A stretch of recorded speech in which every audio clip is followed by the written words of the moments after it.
नमस्कार दोस्तों, OCN network में आपका स्वागत है। मैं हूं ओमकार चौधरी। तो साहब, पाकिस्तान में हो क्या रहा है, जरा ये समझने की कोशिश करेंगे इस प्रोग्राम में। एक तो झूठ की खेती वहां लगातार लहलाती रही है हमेशा ही। 48 का युद्ध रहा, 47-48 का, 65 का रहा, 71 का रहा या करगिल रहा। वहां की पाठ्य पुस्तकों में तो यही पढ़ाया जाता रहा है कि सभी युद्ध पाकिस्तान ने जीते हैं। कुछ लोग जब बड़े होते हैं और थोड़ा उस माहौल से बाहर निकलते हैं तो उनको वस्तु स्थिति का पता लगता है कि एक्चुअल स्थिति वो नहीं है जो उनको पढ़ाई जाती है। जिस तरह के झूठ बोले जाते रहे हैं, हालात तो कुछ और हैं।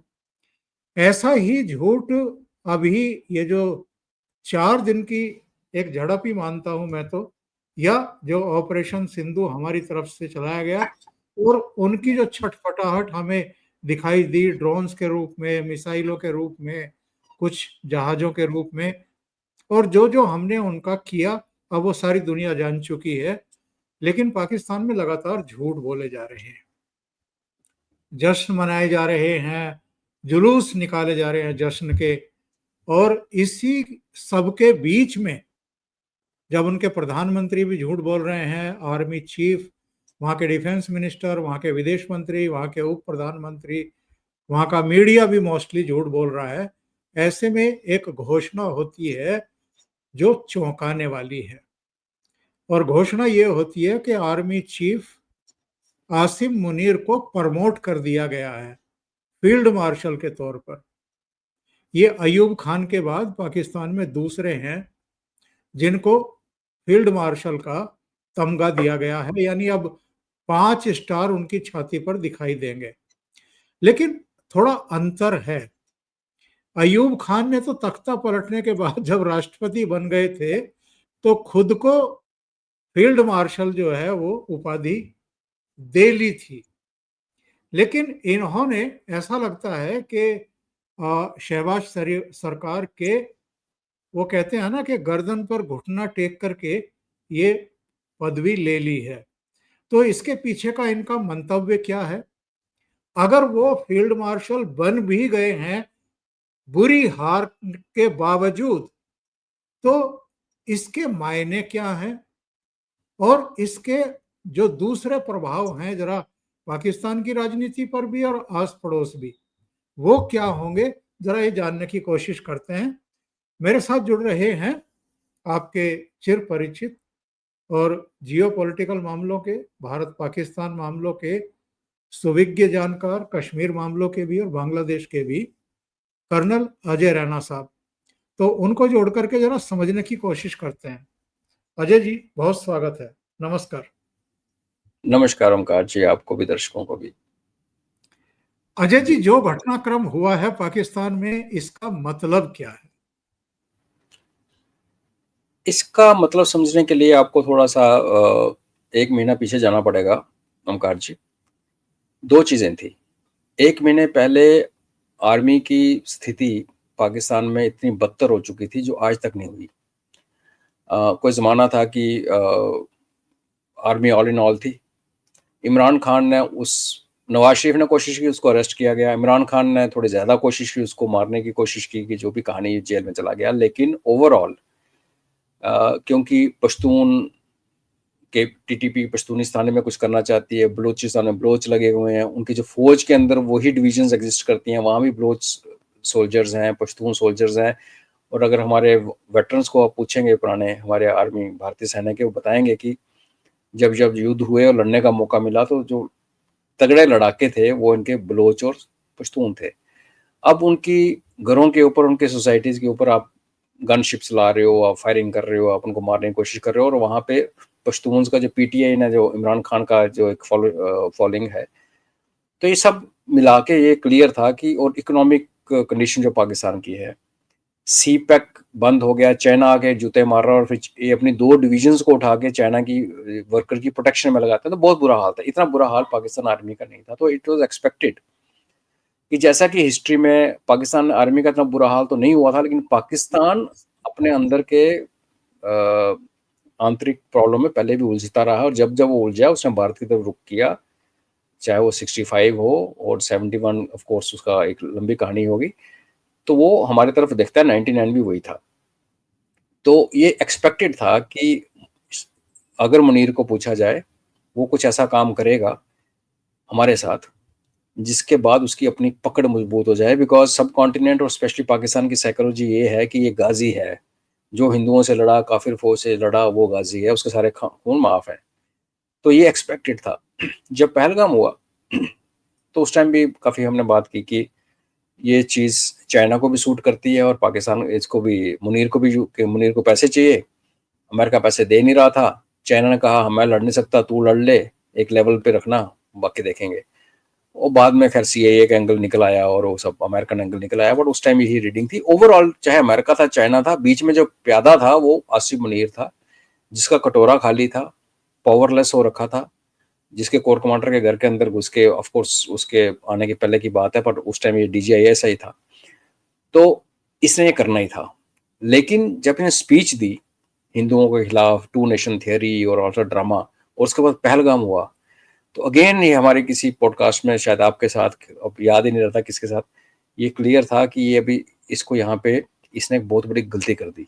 अगर ये चुपचाप वो स्पीच ना देता और पहलगाम करवा देता तो शायद ये निकल जाता, लेकिन इसने जो स्पीच करके एक जो अपनी पूरे वर्ल्ड में एक जो उसने मैसेज दिया अपने फंडामेंटलिस्ट सोच का, तो एक लिमिट के बाद ना वेस्टर्न्स को भी उसमें थोड़ी सी एलर्जी आनी शुरू हो जाती है। तो ये अंडरस्टूड था जब ये शुरू हुआ कहानी, मोबिलाइजेशन हुई और भारत ने अटैक नहीं किया था, तब भी अभी किसी भी डिस्कशन करते हुए मैंने कहा था कि ये इसके दिन अभी एक गिनती के हैं। उस परिप्रेक्ष्य में अगर आप देखेंगे तो जरूर उसका हाथ स्ट्रांग हुआ है। कल प्रधानमंत्री उनका बोल रहा है कि ये हमारे कौम का फकर है और वो सलूट मार रहा है, वो सब ड्रामा हुआ, लेकिन जो इसकी एलिवेशन हुई है इसको हम दो तरीके से देख सकते हैं। जो मेरा अपना विचार था, और जो और भी काफी जो इस मामले को जानते हैं, जिनके प्लेटफॉर्म पे मैं जाता हूँ, वो भी सहमत है कि ये शायद हटा दिया जाएगा। तो एक ऑनरेबल एग्जिट, क्योंकि अगर इसको शर्मसार करके निकालते तो जो पाकिस्तान आर्मी ने बड़ी ग्रिप जो बनाई है दोबारा, जो कि उनके पॉलिटिशियंस को भी सूट करती है कि पाकिस्तान की ग्रिप, आर्मी की ग्रिप पाकिस्तान में रहे, क्योंकि उनकी पॉलिटिशियन के बस का काम नहीं है पाकिस्तान को चलाना। तो अगर इसको कुछ ह्यूमिलेट करते, इसको सैक करते, तो सैक तो खैर पाकिस्तान में जनरल होते ही नहीं, बट आपने नोट किया होगा जनरल बाजवा का स्टेटमेंट आया, राहिल शरीफ का स्टेटमेंट आया, पुराने ऑफिसर्स का स्टेटमेंट आया कि ये किसी को कंसल्ट नहीं करता, ये अपने सीनियर से बात नहीं करता, इसको लोग शिया बोलते हैं, इसकी बीवी शिया है, ये शॉर्ट सर्विस कमीशन है, तो उसके बड़े इश्यूज थे।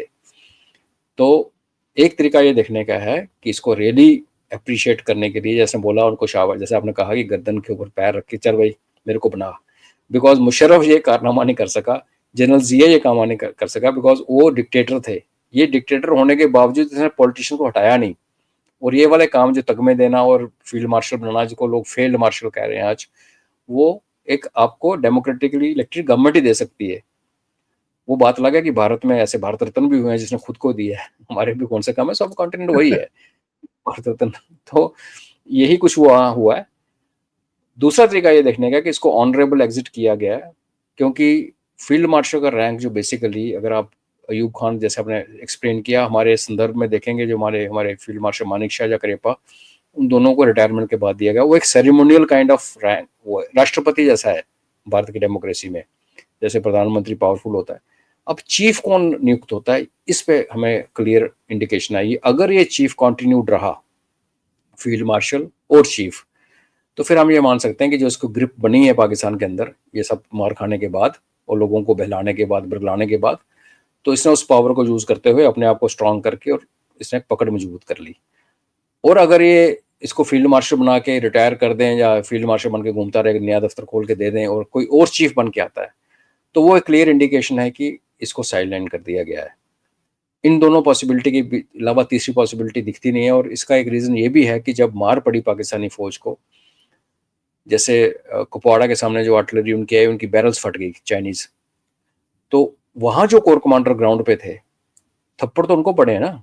जब जैसे हमने यहाँ से आर्टिलरी खोली, हमारे मिसाइल बंकर के बंकर उड़ा दिए लाइन ऑफ कंट्रोल में, तो उस कोर कमांडर को झटका लगा ना, उसकी प्रेस्टीज हुई। और अगर वो बोलेगा कि मेरे को थप्पड़ क्यों पड़ा, तो उसको रीजन वही दिखता है कि मुल्ला मुनीर ने उसने बकवास किया, उसके बाद पहलगाम हुआ और भुगतना मेरे को पड़ा। मेरे अभी अब 95 की फिगर आ रही है आज कि 95 सैनिक और अफसर इनके मारे गए हैं। ये फर्स्ट फिगर है, फर्स्ट और सेकंड, और खुलेगी। तो ये लॉसेस जब फौज में कोई मरता है 36 घंटे के ऑपरेशन में, पहले 2 दिन तो अभी निकाल दीजिए ना, वो मदरसों के ऊपर हुआ, तो बेसिकली 24 या 36 घंटे के बीच में इतनी हाई कैजुअलिटी, आप कोई ऑपरेशन हिंदुस्तान पाकिस्तान की लड़ाई खोल के देखिए, 36 घंटे में 100 कैजुअलिटी एक देश की नहीं हुई है। 95 अभी बोल रहे हैं, तो मुझे लगता है कि 51 तो एक ही एयर बेस में हुआ है, तो ये ना हो कि 95 कल को पता चले 150 200 हो गए, which will be very very high casualty figures world war को छोड़ के। वर्ल्ड वार क्योंकि पूरी दुनिया में लड़ी जा रही थी, हर कोई बंदा किसी को मारने में लगा था, हमारे कॉन्टेक्स्ट में ऐसी कैजुअलिटी नहीं हुई कभी इतनी ज़्यादा। तो उसमें डिस्ग्रंटलमेंट भी है, जो दूसरे जनरल्स हैं, और किस जनरल को पसंद है कि एक जो चीफ है रिटायर ही नहीं हो रहा, पहले 5 साल की एक्सटेंशन लेके बैठ गया। तो अभी आने वाले दिनों में हमें पता चलेगा, बट ओवरऑल अगर आप बात करते हैं, अगर ये दर्शाता क्या है, दर्शाता है कि पाकिस्तान को पहले तो मार पड़ी, जैसे आपने बड़ा क्लियरली बोला, और जो उनका जो टर्मोइल है वो कॉन्टिन्यूड है, चाहे उनको अमेरिका आगे सिर पे हाथ रखे, चाइना सिर पे हाथ रखे, वो पाकिस्तान स्टेबल नहीं है। और $2 बिलियन आ गए, $2.5 बिलियन आ गए, अभी हमारा जो एस्टिमेट है वो एनीथिंग बिटवीन 8 से लेके 15 बिलियन का इनको नुकसान हुआ है, और ये जो हमने इनको ठोका है। अब ये ऐसा नहीं है कि कोई किसी के बैंक को लूटा है हमने, कि अमेरिका आएगा बोलेगा ले यार मैंने छाप दिए, ले तू $2 बिलियन रख, ऐसा नहीं है। हमने उनकी वो एसेट तोड़ी है जिनको खरीदने के लिए और उनको तैयार करने के लिए ऐसे कोई रडार ऐसे बना के नहीं रखता अपने, या जहाज है या मिसाइल है जिसकी कीमत करोड़ों में है, ये चीज़ें ऑर्डर पे बनती हैं, फिर टेक्नोलॉजी बदल रही है, फिर उसके ऊपर ट्रेनिंग करनी पड़ती है। तो इसको दोबारा बनते बनते फुल सपोर्ट अगर बाहर से भी मिलती है तो 2 से 3 साल कहीं नहीं गए। और अगर अमेरिका अपना हाथ आगे पीछे ऐसे करता रहा, और चाइना तो वैसे देखे कुछ राजी नहीं है, अभी JF-35 की खबर सुन रहे हैं, वो भी चाहते हैं कि चलो थोड़े पाकिस्तानी पायलट मरे, हमें क्या, लड़ाई में टेस्ट करके देखते हैं। तो वो अगर ऐसा सपोर्ट ना मिला इनको ढंग का, तो ये तो 8 और 5 से 7 साल उनकी एडी खत्म है। तो आपको किसी ने दे दिए 2 बिलियन और या 15 बिलियन का नुकसान करा के बैठ गए, तो किसी भी हालत से पाकिस्तान स्टेबल नहीं है, और अनस्टेबल पाकिस्तान मेरे पर्सनल व्यू में हमारे को सूट करता है। अजय जी, जो इस समय गवर्नमेंट वहाँ काम कर रही है, ये तो कठपुतली सरकार है। Absolutely. वहाँ का जो सबसे लोकप्रिय नेता है वो तो जेल में डाल रखा है इन्होंने, इमरान खान। जी। और अगर इसने अब ये एक और तमगा ले लिया है और 2027 तक का अपना कार्यकाल ये पहले ही लिखवा चुका है, 5 साल का अपना जी। एक्सटेंशन लेकर के, तो ऐसे में दो चीजें हैं। एक तो ये है कि अगर ये बने रहते हैं आर्मी चीफ भी और फील्ड मार्शल भी, तो ये बेहद मजबूत भी होंगे और आगे चल कर के इस सरकार का तख्ता पलट का भी एक आशंका बनी रहेगी। और दूसरी ये कि इमरान खान या तो जेल में ही मार दिया जाएगा या इतना कमजोर हो चुका होगा तब तक कि किसी हालत में रहेगा नहीं। आपका जो असेसमेंट बिल्कुल सही है, और हम शायद ये भी बोल रहे हैं कि आज ही के दिन इनका जो एयर चीफ मार्शल था, एयर चीफ था, उसको भी एक्सटेंशन मिली है, और उसके एक्सटेंशन में ये भी नहीं लिखा हुआ कब रिटायर होगा, उसको बस एक्सटेंड कर दिया गया है।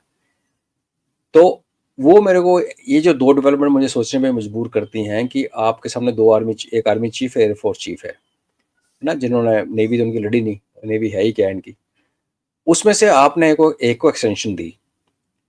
अगर आपने आसिम मुनीर को चीफ ही बना के रखना था तो इसकी एक्सटेंशन जो पहले ही ऑलरेडी हो रखी है, चुप रहते, उसको आपने फील्ड मार्शल बनाया है। तो मुझे बार बार यही लग रहा है ओमकार जी कि इसको रास्ते से हटाया जा रहा है, बिकॉज अगर रास्ते से नहीं हटा, और ये शाहबाज शरीफ नहीं हटा रहा, ये अमेरिकन प्रेशर, क्योंकि अमेरिकन को जिहादी पसंद है, लेकिन एक लेवल के बाद उनको भी पसंद नहीं। उन्होंने जनरल जिया खुद मरवाया था, सबको पता है, जिसने अमेरिकन के लिए बहुत काम किया। तो इसने जो यहाँ जो की है, बिकॉज इस टाइम आप ये भी देखिए ना, आइसोलेशन में जियो पॉलिटिक्स को देख नहीं सकते। इस टाइम अमेरिका बांग्लादेश में अपने ट्रुप्स भेज के बैठा हुआ है, वो वहाँ चाइना को काउंटर करना चाहता है। इधर भारत का जो अभी हमने जिस तरीके से हमने 4 दिन का घमासान लड़ा है, तो अभी अमेरिका और चाइना भी दोनों जफ्फी मार के बैठ गए कि पहले भारत को दबाते हैं फिर बाद में देखते हैं। तो बड़ी तेज चीज़ें बदल रही हैं। ऐसे वाली चीज़ों में जो इमरान खान को बाहर लाना और उसको एस्टेब्लिश सेट करना एक अमेरिकन प्लान था, और उसका रीज़न ये नहीं है कि अमेरिकन को इमरान खान से प्यार है। इमरान खान ने लॉबिंग बहुत ज़बरदस्त की है, उसकी वाइफ एक ज्यू है, तो अमेरिका उसको उसकी ज्यूइश लॉबी भी सपोर्ट करती है, और उसकी अपनी लॉबी जो अमेरिका बिठा रखी है ना, जितने लोग भाग के अमेरिका में बैठे हुए हैं इनके जर्नलिस्ट, वो बोलते रहते हैं। तो बिल्कुल सही है, अगर ये खुद पावरफुल इतना हो गया तो ये जैसे इनकी हिस्ट्री में रही है, किसी ने भुट्टो को टांगा, किसी ने नवाज शरीफ को जेल में डाला, तो कोई आप हमें सरप्राइज नहीं होना चाहिए कि शाहबाज भी होगा। लेकिन जो इसने कंडक्ट किया है पिछले दिनों में, जब इकॉनमी टूट रही थी, जब बलूचिस्तान में मार पड़ रही थी, सब हो रहा था, इसने अपने आप को पॉलिटिक्स से दूर रखा है। ये समझदार है, क्योंकि पॉलिटिक्स से दूर ना रखता तो जो पाकिस्तान का हाल था ना, उसका ठीकरा इसके सर पे फूटता और ना ये फील्ड मार्शल बनता। तो चालाकी गेम तो इसने भी बड़ी अच्छी खेली है। अब जो भी ठीकरा फूटेगा वो शाहबाज शरीफ के नाम पे फूटेगा। इसको वो तगमा मिल चुका है, रैंक मिल चुका है। तो आपका कहना सही है, बिल्कुल। अगर ये पावरफुल है तो इनको मारेगा, और अगर ये हटाया जा रहा है तो फिर ये अमेरिकन शाहबाज में तो अपने आप में हिम्मत नहीं है कि इसको हटा दे। फिर अमेरिकन बैकिंग के साथ हो रहा है, और अमेरिका हमें पता है कि पाकिस्तान को बैक कर रहा है इस टाइम, बिकॉज पाकिस्तान को लूज नहीं कर सकता। ना केवल ईरान, अफगानिस्तान और चाइना वो तो है ही है, हमारा जो राइज हो रहा है वो अमेरिका को पसंद नहीं है। तो अगर बांग्लादेश में पैर फंसा रहा है, पाकिस्तान तो बना बनाया उसके पास है, थोड़े डॉलर ही तो फेंकने हैं उसके मुंह पे। और जो अभी वेस्ट एशिया से ट्रम्प साहब घूम के आए हैं, तो कुछ भी कह लो, उम्मा का एक होता है, वहाँ उसने बड़ी बड़ी ट्रेड डील साइन की हैं, कोई 1.2 ट्रिलियन 1.1 ट्रिलियन। तो वहाँ से भी थोड़ा बहुत बोला होगा ट्रम्प साहब को ही, देखो अपना उम्मा का एक ही इस्लामिक न्यूक्लियर पावर है, थोड़ा सा ध्यान रखो। तो बट आने वाला समय, फर्स्ट तो ये इंडिकेशन पता चल जाएगी कि चीफ नया बन रहा कि नहीं बन रहा, उससे में पता चलेगा। उससे पहले फिर गैस वर्क ही है। अजय जी, जी। एक बात और मैं जानना चाहता हूँ। ये बहुत सारे लोग अब तो इसको मुल्ला मुनीर कहने लगे हैं, मैं भी और बोलता हूँ उसको। जिस तरह की ये तकरीरें देता है, जिस तरह एक इसका वीडियो वायरल हुआ था जहाँ कुछ ग्रामीण, कुछ शहरी खड़े हैं, कुछ सेना के अफसर खड़े हैं, और ये कह रहा है कि आप रियासत की लड़ाई लड़ रहे हो, अल्लाह तुम्हारे साथ है, उनके साथ अल्लाह नहीं है। इसने वहाँ की सेना को भी कट्टरपंथी बना दिया है, जो वैसे तो पहले से ही थी, लेकिन रहा सहा और बेड़ा गर्क किया है। सेना का उनकी सेना उतनी वेस्टर्नाइज थी जितनी हमारी थी, क्योंकि निकली तो ब्रिटिश आर्मी से थी। लेकिन जिया उल हक पहला बंदा था जिसने आके इस्लामिक सेना बनाई। परवेज मुशर्रफ ने आके इस्लामिक इन्फ्लुएंस को तोड़ने की कोशिश की, इसलिए उसके ऊपर 2 या 3 अटेम्प्ट भी हुए थे मारने के। और इसने आके, जैसे आपने बिल्कुल सही कहा, ये जनरल जिया से भी आगे निकल गया, क्योंकि इतना खुला जनरल जिया भी नहीं बोलता था। दूसरा, जनरल जिया हाफिज था नहीं, वो एक फ्रॉड इस्लामिक चेहरा बना के, क्योंकि उसको लग रहा था एक ही तरीका है जो हम इसको कर सकते हैं, तो उसने उसने इस्लाम को यूज किया था इंटेलिजेंटली। ये बंदा जो है, इसकी रग रग में वो सिखलाई, वो एजुकेशन, वो बिलीफ बसता है, जिसमें हर कोई दूसरा बंदा काफिर है, उनको मारना चाहिए, और आपको हर जगह जिहाद, उनका आर्मी का लोगो एक जिहाद वाला है। तो इसमें हमें कुछ ज़्यादा सरप्राइज नहीं होना चाहिए। बट हाँ, इसलिए मैं कहता हूँ कि जो इसका एटीट्यूड है, जो हमें नज़र आता है, वो दुनिया को नज़र आता है, और इसलिए मेरा फिर बार बार ये आता है कि शायद इसको साइडलाइन कर दिया गया है। बिकॉज एक न्यूक्लियर पावर कंट्री, चाहे हमने उनके न्यूक्स ठोके हैं, अब मुझे ये भी लगता है कि न्यूक्स अभी बाकी बचे हुए अमेरिका निकाल कर ले जाएगा, बिकॉज वो बहाना बड़ा सिंपल है कि वह तुम प्रोटेक्ट ही नहीं कर पा रहे अपने न्यूक्स, तो हम क्यों करें। और अमेरिका को खतरा भी है, यहाँ से कुछ निकलता है और डर्टी बॉम्ब ब्लास्ट होता है कहीं अमेरिका के किसी स्क्वायर में, टाइम स्क्वायर में, या किसी वर्ल्ड ट्रेड सेंटर के आसपास, तो उनको कष्ट तो होगा। तो वो अपनी सेफ्टी के लिए हमारा एहसान नहीं करेंगे, निकाल सकते हैं।